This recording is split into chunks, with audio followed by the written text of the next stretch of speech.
রাতে রুটি পরোটার সাথে কি বানাবেন ভাবছেন? শীতের বেগুন আর দুটো কাঁচা ডিম দিয়ে দারুণ টেস্টি রেসিপিটি বানিয়ে নিতে পারেন। রুটি পরোটার সাথে খেতে কিন্তু হেভি লাগবে।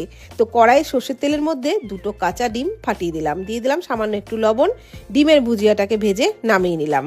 তারপর কড়াইয়ে আরেকটু সর্ষের তেল দিয়ে ওর মধ্যে বেগুনের টুকরোগুলো দিয়েও নাড়াচাড়া করে একটু ভেজে নেওয়ার পর পরিমাণ মতো লবণ আর একটু হলুদ গুঁড়ো দিয়ে বেগুনগুলোকে কিন্তু লালচে করে ভেজে নিলাম। আর বেগুন এখানে একদম ছোট ছোট টুকরো করেই কাটতে হবে।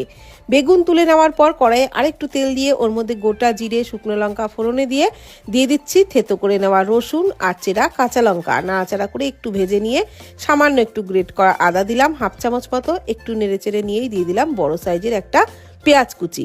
পেঁয়াজটাকেও একটু লালচে করে ভেজে নিয়ে দিয়ে দিলাম মিডিয়াম সাইজের টমেটো কুচি। সামান্য একটু লবণ দিলাম, হলুদ গুঁড়ো, লঙ্কার গুঁড়ো দিয়ে নাড়াচাড়া করে টমেটোটাকেও একটু সফট করে ভেজে নিচ্ছি।